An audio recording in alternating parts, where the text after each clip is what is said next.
Good morning and welcome to a new video series I'm trying out here on the channel. I am Bladeburger, your local sit in the back and plink away kind of guy. In this video we go over everything you need to know about the Polaris Lance.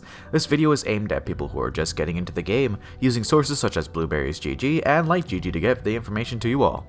This video will outline what this item does, why it's good or bad, and rate it at the end with some more recommendations. Subscribe for more, let's get into it.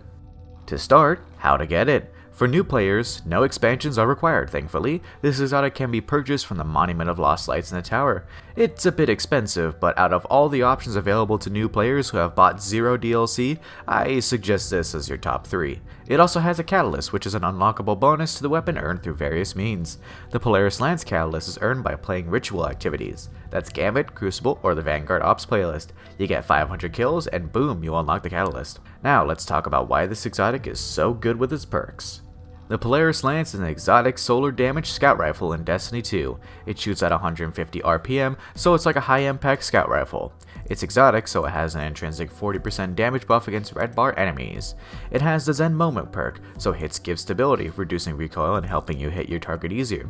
Its main exotic perk is Perfect Fifth. Precision hits refund a round into the magazine, and landing 4 in a row loads an explosive round that shoots on the 5th shot. This explosive round deals 40 scorch attacks to an enemy.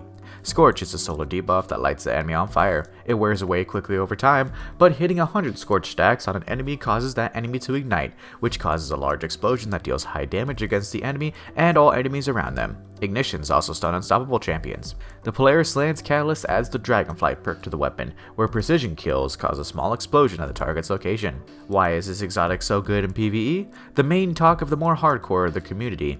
Ember of Ashes increases the Perfect Fifth Scorch up to 60, so 2 Perfect Fifth shots causes an ignition. It fires at 150 RPM, so the weapon is the easiest source of igniting beefier enemies in the game.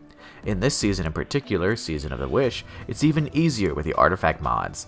It also has infinite ammo if you land your shots, so the ignitions can be constant. With the Torch artifact perk, which increases damage dealt to enemies who have a Stasis or Strand debuff, it makes this Grandmaster season into the safest one yet, as Wicked Implement is an easy way to apply Stasis debuffs. These two in combination is why Bungie is too scared to buff scout rifles. Come on, give 260 scouts more damage in PvE, Bungie. You can do it. Even without the seasonal artifact perks, this weapon is still great. No reload and easy Scorch procs makes it better than a lot of other exotic primaries in the game, maybe outside of Quicksilver Storm. What are some good uses this season for Polaris Lance? To start, solar. This season is a solar season and all builds with solar can be made better with this weapon. However, you don't necessarily need to use solar, it's just good. Artifact perks like Kindling Trigger, Flint Striker, Torch, Revitalizing Blast, and Raise of Precision add to the synergy with this weapon. You don't even need to be on a solar subclass to make this weapon work as long as you have those artifact mods. Solar is just best with the subclass synergies. Would I recommend this weapon for PvP?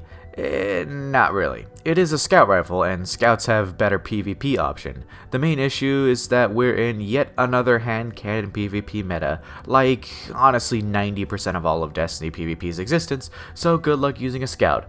Side note, has there ever been a scout meta in PvP? I don't remember one. Anyways, in PvE, I'd give this exotic 5 out of 5 stars for this season, and 4 out of 5 stars for seasons that don't have this absolutely goated artifact selection. For PvP, 1 star. It's usable, yes, but will never beat the eternal hand cannon meta that Bungie seems to want to keep ongoing. Keep this one in PvE, it dominates there. If you liked the video, give it a good rating, algorithm goodies. If you have any suggestions to cover, let me know in the comments below. Stay tuned for the next one.